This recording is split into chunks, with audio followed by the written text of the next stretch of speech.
বাইশে শ্রাবণ সৃজিত মুখোপাধ্যায়ের এই সিনেমাটা কি আপনি দেখেছেন? আপনার সিনেমার পোকা হতে হবে না, মোটামুটি যদি সিনেমা দেখেন তাহলেই এই বিখ্যাত সিনেমাটি আপনার দেখার কথা। সেইখানটাতে প্রসেনজিৎ চট্টোপাধ্যায়ের লিপে একটা বিখ্যাত ডায়লগ রয়েছে, যেখানে তিনি বলছেন, জীবনে ভাত ডাল ও বিরিয়ানির তফাৎটা বুঝতে শেখো। প্রথমটা নেসেসিটি, পরেরটা লাক্সারি। বাংলাদেশ ওয়েস্ট ইন্ডিজ এই ওয়ানডে সিরিজের প্রথম ম্যাচটা দেখার পর আমার আসলে ওই 22শে শ্রাবণে প্রসেনজিতের সেই ডায়লগটার কথা মনে পড়ে গেল। কেন মনে পড়ে গেল? আমার মনে হচ্ছে এই যে মিরপুরের উইকেটে আমরা খেলি, এই যে মোটামুটি ওয়ানডের সঙ্গে বেমানান উইকেটে আমরা খেলি, আমরা যে মিরপুরের ধান খেতে উইকেটে খেলি, কিন্তু ওইখানে খেলে যে আমরা জয়টা পাই, ওইটা হচ্ছে গিয়ে আমাদের নেসেসিটি, ওইটা হচ্ছে গিয়ে আমাদের ভাত ডাল, ওইটা হচ্ছে গিয়ে আমাদের প্রয়োজনীয়তা নিত্যদিনের। আর যদি আপনি হিসাব করেন যে মহাদেশীয় টুর্নামেন্ট কিংবা বৈশ্বিক টুর্নামেন্ট, ধরেন আপনি এশিয়া কাপ কিংবা বিশ্বকাপের মতো আসর, ওইগুলো বোধহয় বাংলাদেশের জন্য লাক্সারি, বিলাসিতা, বিরিয়ানি, ওগুলোর কথা সম্ভবত আমরা ভাবি না বা ভাবতে পারি না। অথবা ভাত ডালের জোগান নিত্যদিন করতে করতে, ওই যে একটু জয়ের খোঁজ করতে করতে আমাদের এমন অবস্থা হয় যে বিশ্ব আসরে গিয়ে আমরা বিরিয়ানির স্বাদ চেখে দেখব, ওই রকম ভাবনাটাই বোধহয় আমরা ভাবতে পারি না। দেখুন, আমার কথাটা আপনাদের ক্লিয়ারলি বোঝার কথা। মিরপুরের উইকেট নিয়ে তো বরাবরই অনেক কথাবার্তা হয়, এইবারেরটা ছিল একটু প্রেক্ষাপট ভিন্ন অনেকগুলো কারণে। নাম্বার ওয়ান, মিরপুরের উইকেটের রং বদলেছে। দীর্ঘদিন ধরে যেই মিরপুরের উইকেটটা ব্রাউনিশ ছিল, বাদামি ছিল, সেই উইকেটটা কালো রঙের হয়ে গিয়েছে। সেইটাতে অনেকের বিস্ময় থাকলেও আসলে মিরপুরের উইকেট শুরুর দিকে এরকম কালো মাটিরই ছিল। যাই হোক, তারপরে এই পরিবর্তনটা হয়েছে। নাম্বার টু, মিরপুরের উইকেটের কুখ্যাত যে কিউরেটর গামিনী ডি সিলভা, তিনি আর নেই। এই জায়গাটাতে টনি হেমিং, যিনি বিশ্ববিখ্যাত কিউরেটর, তিনি আমাদের এই উইকেট দেখভালের এখন দায়িত্বটা রয়েছেন, ফলে তিনি এসেছেন। এই জায়গাটাতে আরো একটা পরিবর্তন। ধরেন নাম্বার থ্রি যদি আমি বলি, নাজমুল হাসান পাপন ভাইয়ের জায়গায় আমিনুল ইসলাম বুলবুল ভাই বাংলাদেশ ক্রিকেট বোর্ডের প্রেসিডেন্ট হয়েছেন। হ্যাঁ, মাঝখান দিয়ে ফারুক আহমেদ ভাইও প্রেসিডেন্ট ছিলেন, কিন্তু ওইটাকে আমি একটু বাদ দিয়ে দিচ্ছি। কিসের কারণে? ওয়ানডে ম্যাচের হিসাব যদি আপনি ধরেন, তাহলে বাংলাদেশ এই মিরপুরে ওয়ানডে কিন্তু খেললাম আমরা 2 বছর পর। সেই যে 2023 সালে বিশ্বকাপ খেলতে যাওয়ার আগে আগে নিউজিল্যান্ডের বিপক্ষে সিরিজটা আমরা খেলেছিলাম সেপ্টেম্বর মাসে, তারপরে গিয়ে 2023-এর সেপ্টেম্বরের পর এই 2025-এর অক্টোবর মাসে এসে মিরপুরে আবার আমরা একটা ওয়ানডে সিরিজ খেলছি। ফলে ওই সিরিজটার ওই সময় পর্যন্ত তো ক্রিকেট বোর্ডে পাবন বেরিয়েছিলেন, সেই কারণে আমি এটা বলছি। এখন 3টা চেঞ্জের কথা বলছি। মিরপুরের উইকেটের রং বাদামি থেকে কালো হয়েছে, number one. Number two, curator Gamini de Silva জায়গায় টনি হেমিংস দায়িত্বে রয়েছেন, এবং number three, cricket board president Nazmul Hasan Papon ভাইয়ের জায়গায় আমিনুল ইসলাম বুলবুল ভাই দায়িত্বেরা রয়েছেন। চেঞ্জ কি কিছু হলো? মিরপুরের ধান ক্ষেত কি আসলে অন্য কোনো কিছু আমাদেরকে উপহার দিতে পারলো ওয়েস্ট ইন্ডিজের বিপক্ষে এই প্রথম ওয়ানডে ম্যাচটায়?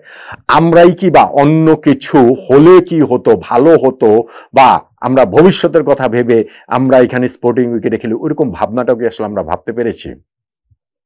দেখুন, মিরপুরের এই কালো উইকেটে ফেরত আসার পরেও এটা স্পষ্টতই বোঝা যাচ্ছিল যে ব্যাটসম্যানদের জন্য এখানে স্ট্রাগল করতে হবে। প্রথমত, টনি হেমিংস তিনি কোনো জাদুকর নন যে উইকেটের ক্যারেক্টার রাতারাতি তিনি পাল্টে ফেলবেন। মাত্র কয়েক মাস হচ্ছে কি তিনি দায়িত্বটা পেয়েছেন, এবং এই কুখ্যাত গামিনী ডি সিলভার কাছ থেকে দায়িত্বটা তিনি নিয়েছেন। ফলে এই উইকেটের ক্যারেক্টার চেঞ্জ করাটা এত সহজ ব্যাপার নয়।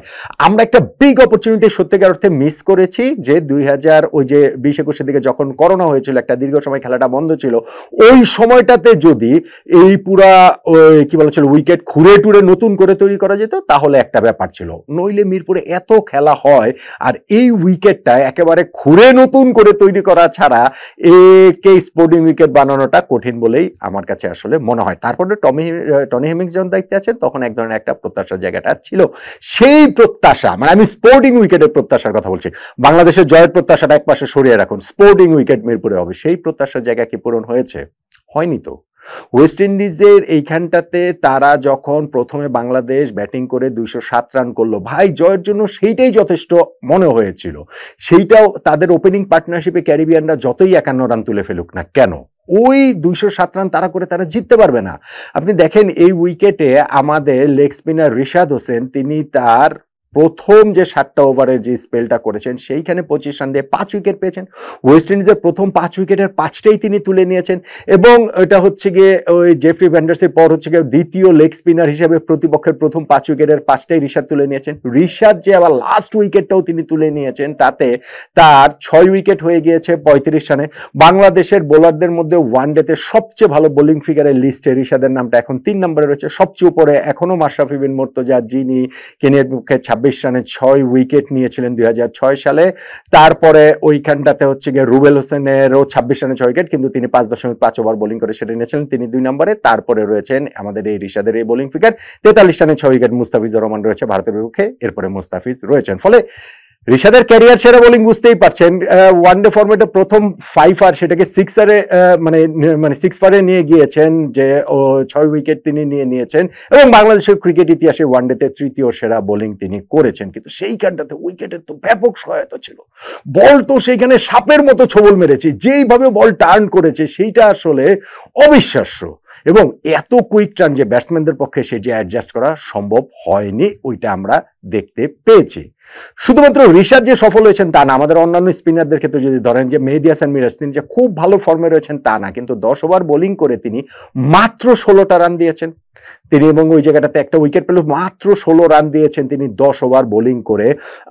তানভীরও একটা গুরুত্বপূর্ণ উইকেট পেয়েছেন, যদিও 10 ওভারে তিনি 46 রান, রানটা একটু বেশি হয়তো দিয়ে দিয়েছেন। মুস্তাফিজুর রহমান, যাকে আসলে আপনি স্পিনার সেমি স্পিনারই ধরতে পারেন এই ধরনের উইকেটে, যেখানে বল গ্রিপ করে এবং উইকেটে এরকম টার্ন রয়েছে, সেই জায়গাটাতে মুস্তাফিজ কিরকম কার্যকর হন সেটা তো আমরা আসলে জানি, সেটা তো আমরা সবাই জানি। এবং মুস্তাফিজ এইখানটাতেও যে 5 ওভার বোলিং তাকে করতে হয়েছে, সেইখানটাতে 16 রান দিয়েও তিনি 2টা উইকেট নিয়েছেন। বাংলাদেশের আরেকজন যিনি পেসার তাসকিন আহমেদ, তিনি 2 ওভার মাত্র বোলিং করেছেন এবং তাতে 10 রান দিয়েছেন, কোনো উইকেট পাননি। 2 ওভার বেশি বোলিং করার তাকে প্রয়োজন পড়েনি। ইনফ্যাক্ট সাইফ হাসান, যিনি অকেশনাল স্পিনার, পার্ট টাইমার, তাকে দিয়েও 3 ওভার বোলিং করানো হয়েছে। ফলে বেসিক্যালি এখানে স্পিনার দিয়ে আমরা বোলিং করিয়েছি। মুস্তাফিজকেও আমি যেটা বললাম, হাফ স্পিনার না, সেমি স্পিনারই আপনি আসলে ধরতে পারেন। বাংলাদেশের ওয়েস্ট ইন্ডিজের বিপক্ষে পরের 2টা ম্যাচে যদি 11-এ স্পেশালি শুধুমাত্র একজন পেস বোলার থাকেন এবং সেটা মুস্তাফিজ, তাহলে আমি অবাক হব না। ওইখানটাতে আরো স্পিনার ইনক্লুড করলেও আমি আসলে অবাক হব না। এখন প্রশ্নের যে জায়গা, এই জয়টা বাংলাদেশের জন্য কতটা নেসেসিটি, কতটা প্রয়োজনীয়, কতটা আমাদের জন্য ভাত ডাল, অবশ্যই বাংলাদেশের জন্য প্রয়োজনীয়। বাংলাদেশের ওয়ানডে ক্রিকেটের ভয়াবহ অবস্থা যাচ্ছে, তাই অবস্থার ভেতর দিয়ে আমরা আসলে যাচ্ছি। সর্বশেষ 12টা ম্যাচের মধ্যে আমরা 11টাতে হেরেছি, আমরা 4টা টানা সিরিজ আমরা হেরেছি, চ্যাম্পিয়ন্স ট্রফিতে আমরা যাচ্ছে তাই এইভাবে 2টা ম্যাচে হেরেছি। ফলে আমাদের এই ওয়ানডে ফরম্যাটের উপরে বিশ্বাসটাই সমর্থকদের উঠে যাওয়ার মতো অবস্থা হয়েছিল এবং সমর্থকরা এই ম্যাচটা বা এই সিরিজটা, ওয়ানডে সিরিজ বর্জনের ডাক পর্যন্ত দিয়েছিলেন। থ্যাঙ্কসফুলি সমর্থকদের প্রতি যে তারা এই বিভ্রান্তির মধ্যে পড়েননি, যে দর্শকরা দলে দলে স্টেডিয়ামে এসেছেন এবং আজকে জয়ের পর আমি আশা করব পরের 2টা ম্যাচেও তারা আরো বেশি সংখ্যায় আসলে আসবেন। বাংলাদেশ ক্রিকেটের প্রতি রাগ ক্ষোভ অভিমান থাকতে পারে, কিন্তু তাই বলে বাংলাদেশ ক্রিকেটকে আমরা ছেড়ে দিব, এটা আসলে হয় না, এটা আসলে হতে পারে না। বাংলাদেশ ক্রিকেট আমাদের আবেগের জায়গা এবং সমর্থকদের আবেগটাকে আমরা সর্বোচ্চ সম্মান করি। বাংলাদেশ ক্রিকেটের জান সাকিব আল হাসান তো বলা হয়, আমি মনে করি বাংলাদেশ ক্রিকেটের জান আসলে আমাদের সমর্থকরা, আমাদের একেবারে আত্মা। সো তারা আমাদের ক্রিকেটটাকে ছেড়ে চলে যাবেন, এটা আমি ম্যাচের আগেও ভাবি নাই এবং ম্যাচে দর্শকরা সেটা মানে প্রমাণ করেছেন যে না, ক্রিকেটটাকে তারা আসলে কতটা ভালোবাসেন। কিন্তু সবাইকে আসলে সন্তুষ্ট হতে পেরেছেন।